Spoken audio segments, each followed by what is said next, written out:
Hello everyone. I'm a little late getting started with day 5, but, well, remember this in the Temu haul if you've seen it? Well, I decided it needed to be open because I want to use it for today's pour. And, well, I kind of screwed up and my hands sort of let loose of it while I was opening it. And my husband and I just spent the last hour and a half cleaning it up off the floor, my sewing machine, the garbage can. Had to throw away a piece of clothing I forgot to get into the laundry. Hoping not to throw the other piece of laundry away because it's my favorite piece of clothing. But that may not happen. I may have to throw it away, and then I will be sad for a little bit because I won't be able to get comfy all day long again, but I shall pursue this anyway. Okay, what I have here is Santa Claus, and he's holding a bag. Now, this is a candle mold / you can use eco resin in it, casting powders, etc. But I want to do this in epoxy. And the reason being is because it is matte. I would like to have as perfect a cast as I can get of this so that I can shine it up and make a shiny mold from it. So what I'm going to do is, I'm not sure how much it's going to take, but I know it's going to take a bit. Probably 4 to 6 ounces. I have what's left of this J-Diction home decor epoxy that came in the kit. It's for casting and coating. And I'm just going to use it up. And if I have extra, then I have a mold that's been waiting since Halloween to get finished, and I'm going to finish that way. Oh, crud. I forgot cups. Just a moment. Now, of course, I am not wanting just a plain Jane Santa Claus. I do intend to paint him. However, I want his white to be white, so I am using this in the resin itself. And then when he's done, I will unmold him, and I will paint his suit the white it's supposed to be. And I do have some black that I'll paint his belt and everything. So I also want him kind of sparkly. And so I'm going to add in this iridescent sparkly white glitter. Of course, I will add probably a couple of drops of the clear school glue in order to thicken it just a little bit, keep that from sinking. And so I'm going to go ahead and get started. Get my gloves on here real fast.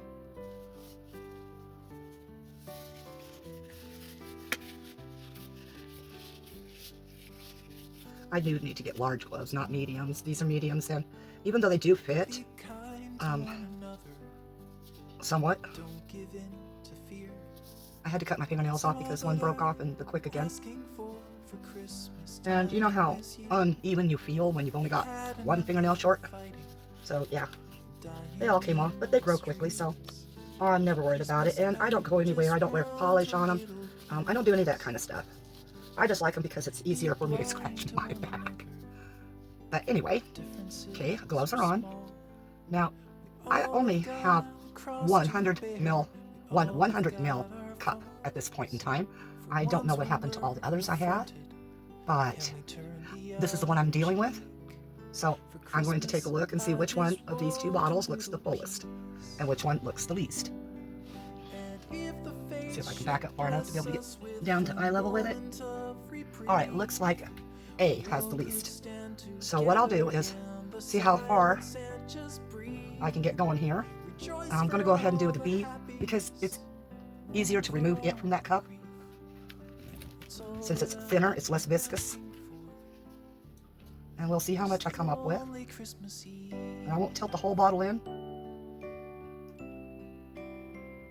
Hopefully between the 2. Okay, that's up to 80. Okay, slightly over.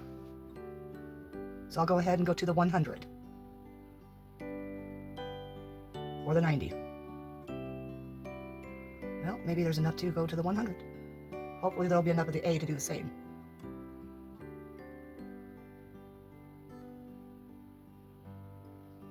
Okay, we're at the 100. Now, what's left of this is going to end up going to make my own resin paste, like I do with everything else.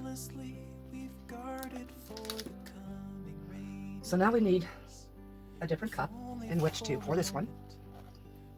And we need a stick get one out real fast. I usually have them out, but, well, I was too busy cleaning up a mess to care about thinking.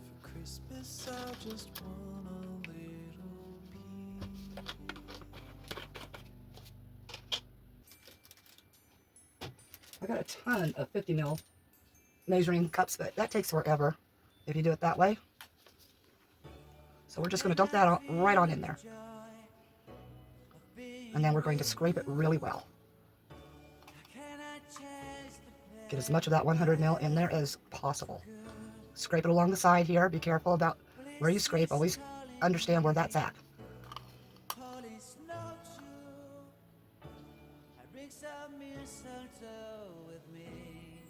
Well, not just understand it. Keep it in mind so that you're not placing your hand there or anything else.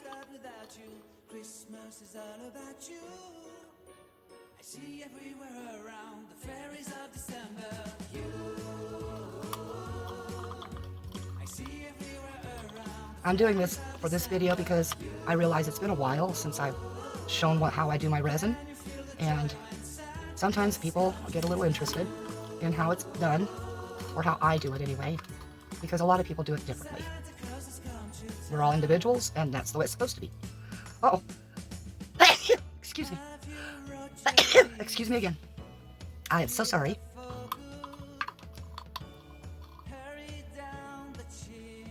Okay. I have as much out of there as I am possibly going to get. So I'm going to stick this portion that way, where I've been scraping at. And then I'm going to take paper toweling, and since I'm working with just the 1 cup, I'm going to wipe that edge. And then I'm going to roll this up enough to fit down in the cup, to wipe some more of that out. And then what I'm going to do is I'm going to take my alcohol and have it away from you, because you don't want to have that in your lungs. And you grab another paper towel, which I forgot to pull a few off. See, I am not as ready as I should be.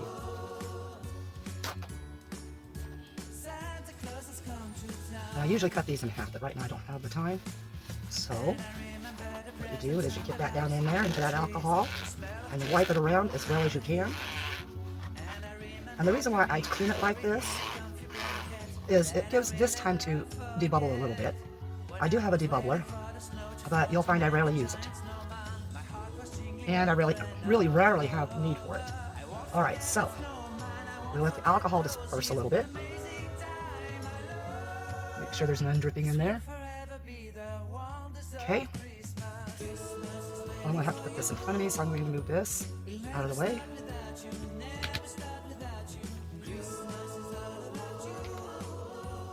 And then we're just going to go ahead to the 100 on this.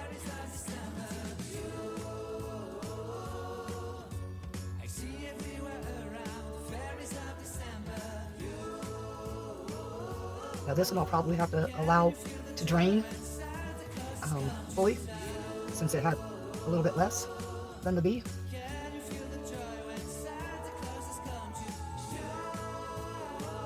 Keep it at a tilt at all times so it will run down the inside of the bottle. And then tilt it back and forth until you get to where you need to be. Dump that down in there. Checking to see where I'm at.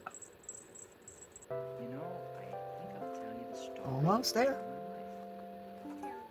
And since it's more viscous, it takes a little time to spread outwards from the center. So you do need to give that some time too.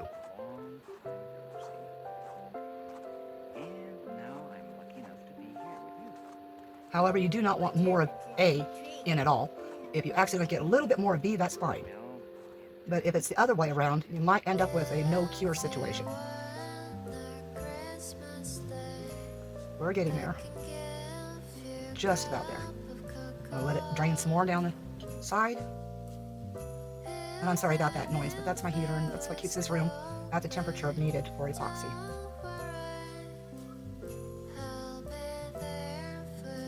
Believe it or not, people, that ended up being exactly it.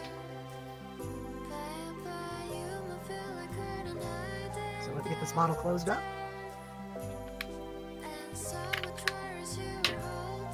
And in the trash it goes. Alright, let me bring this back over to me. And don't. And you can scrape right away.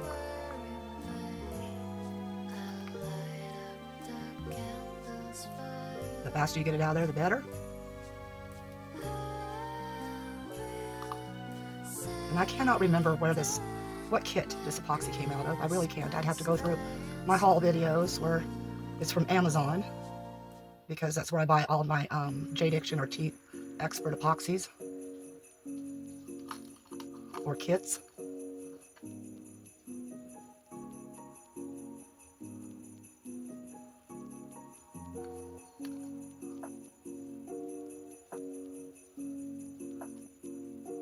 And yes, I am going to go ahead and have you can speed up at times too if you want, if you're not wanting to watch the whole process and be able to listen to it because you already know it. But this is for people who have been curious about starting into epoxy. And though I'm not an expert, I am pretty darn good at it. Let me get this wiped out real fast, because when you have either part A or B on your stick and you get it into the cup, you will end up actually activating it part way. And you don't want it to harden anything in your cup. You really don't. I mean, you can, but it sometimes is a lot harder to remove it. And then what I do is I just, for this portion, just let it sit, because I do have to mix my epoxy. And then I just use a baby wipe to clean my hands in case I have any residue.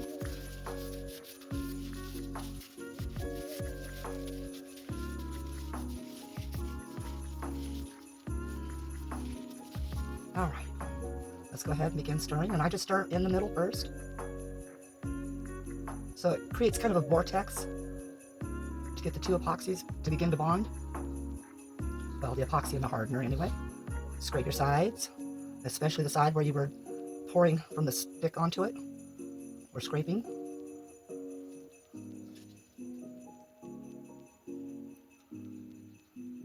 Now, with my room being as warm as it is, the epoxy is already at room temperature, which is about 80 degrees Fahrenheit. I couldn't clue you into Celsius on that. I'm sorry, I'd have to check it. And I don't have time for that.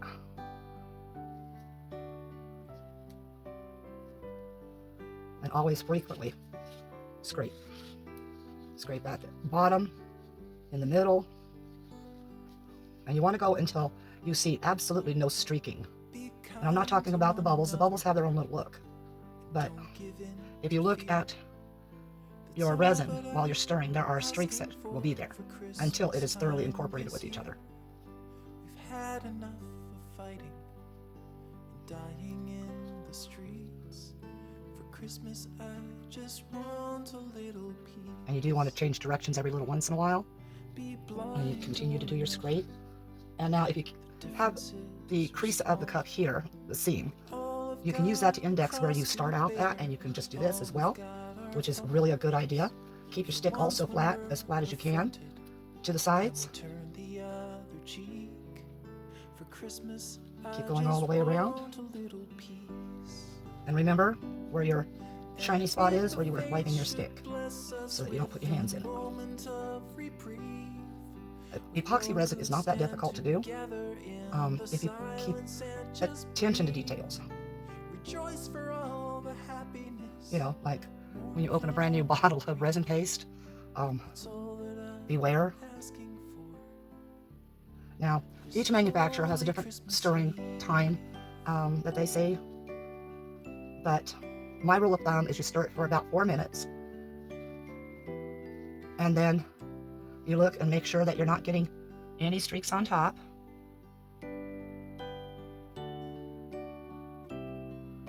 And then when you see no streaks, you stir it a little bit longer.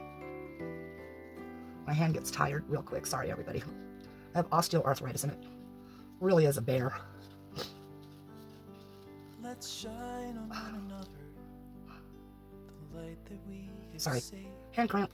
So jealously we've guarded for the And that really kind of hurts, doesn't it? If you've ever had one. only for a moment. Tedious work like this usually causes it. Okay, For Christmas, I am indexed I just want to where my seam is and where I've been scraping. And so now we're going to add the resin paste. This is brand new to me. I have never used it before, so I'm lucky I still have some actually. I'm going to put just a few drops in because I do want it semi-opaque. Now this is the ocean white, and that's fine. Because we're doing waves mostly. However, it is a white, and that is what I'm looking for. I do not need it to be too milky, but I do need it to be somewhat semi-transparent because that way my glitter will show. Hopefully. If you'll see, you can barely see it at all on the stick right now. That's telling me I really don't have as much as I really want to have in here. So let's get this indexed back around so I can wipe my stick.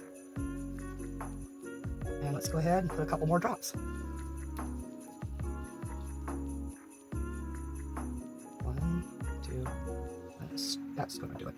Okay, so it's a lot more in drops, but excuse me. And yes, you'll see that I start from the middle. That helps get it more incorporated and doesn't let it stick to the sides.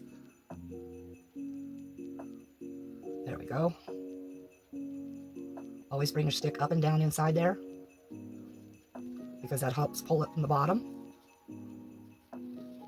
Kind of like if you're mixing cake batter by hand. All right, that looks good. All right, now that really pretty glitter. Do I even have it open? Well, I don't know, but I do see that I've got a lot of dust on the top there. I do not have it open.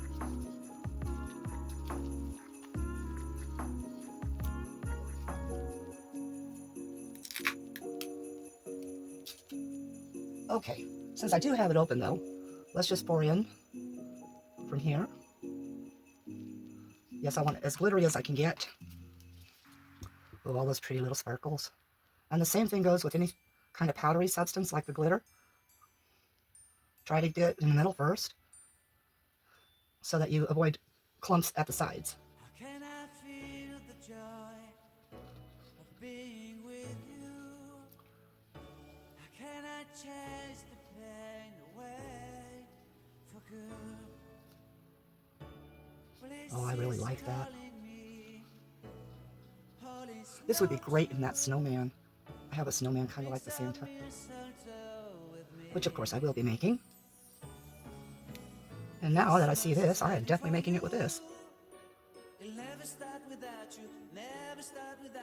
All right, now comes the drops of glue. And this, yes, you just want drops. You don't want to squeeze. So 1 1/2, 2, and 3, because I squeezed. Same thing in the middle. Anything you add to your epoxy, you do it in the middle. And I can definitely feel it starting to thicken.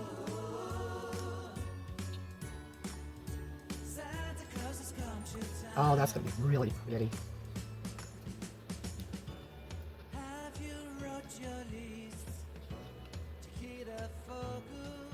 Oh, yeah. Okay. Now that I've done that, let's pull the Santa over here. He's not too steady, so you gotta find his weakest spot and pour it the heaviest instead. So we're gonna pour some in. We're not gonna go too far yet. And because we're gonna squish at the bottom here, well, I'm gonna have a lot left over.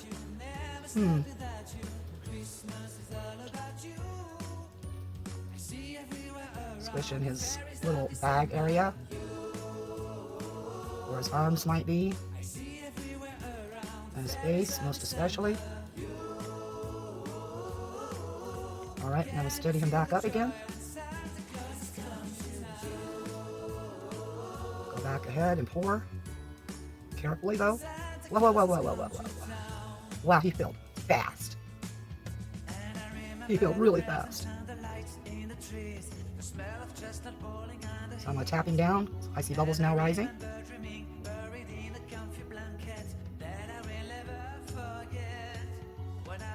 We'll allow those to rise. Okay, now I have to find another mold. A sizable one, apparently. Now I'll pause you, and I'm going to go grab one. Alright, I'm just going to put all of this into this overflow one. I hope it doesn't flash cure on me.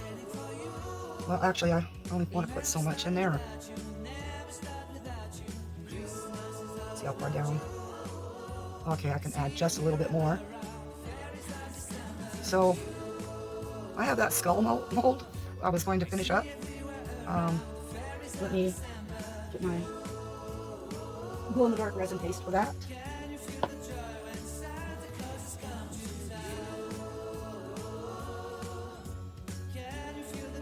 Get another stick.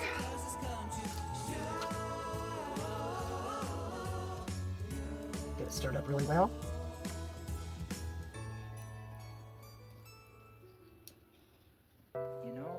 Now the rule is no more than 10% other stuff in your resin if it's a liquid form like resin paste or alcohol inks. So I do want this as good as I can get, and I don't want to have to double dip or wipe the stick off, so I'm just going to do that. And try not to knock everything off. Well, it went pretty much like this. A skull at Christmas time. Oh well, I just want to finish him off, so hopefully this will be enough to do that.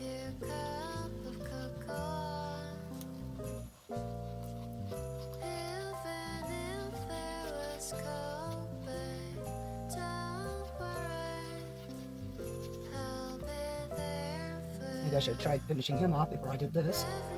Ooh, watch that Santa. Doesn't that just make y'all nervous?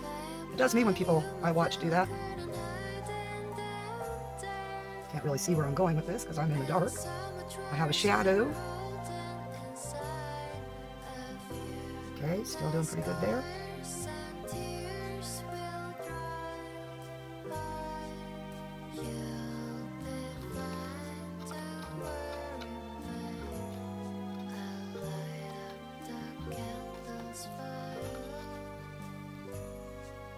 Okay, well, I'm dripping it everywhere else, right?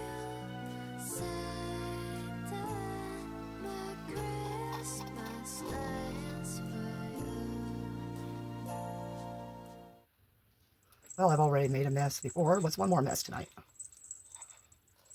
Right? Now, I could pull some out of that one, but I'm not going to. I will just go ahead and finish this up later. All right, I'm going to put you on pause while everything cures. Okay, it is the next day, and it is about 4 o'clock in the morning. It is exactly 4 o'clock in the morning. 13 degrees outside, Fahrenheit, and it is time to unmold this guy. So, he did shrink back down in there quite a bit, actually, so there'll have to be some trimming. Now we get him unmolded.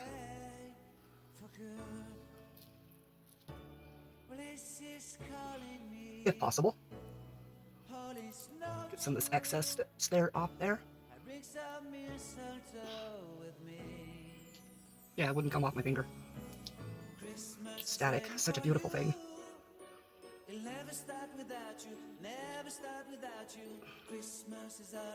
Wow, he's gonna be a pain. And he's got a few holes that I can see.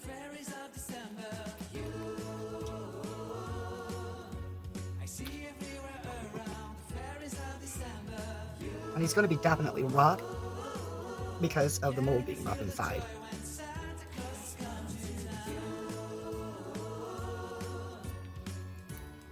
We're just going to push this guy out of here. Ta-da! Wow, what a job. Okay, so this is our Santa. He is going to definitely have to be sanded and polished. There's pieces of the mold that's come out of there.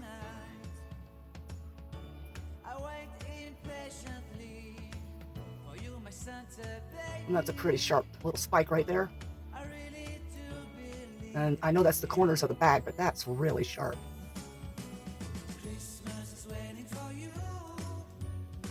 I am looking for holes. So he cannot be painted yet until he is smoothed out.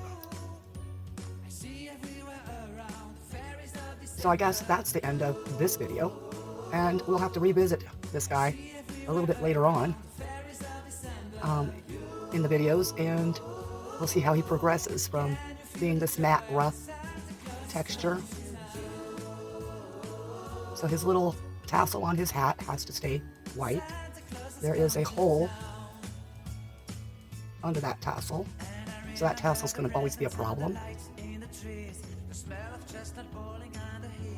Okay, the sack end opening is here. He's got his mittens. And then there's a hole right here. And I can see that his buckles did not get on his shoes all the way done. And there's holes at his feet here. But that'll be taken care of with the sanding. And there's a hole at his butt. That's bad.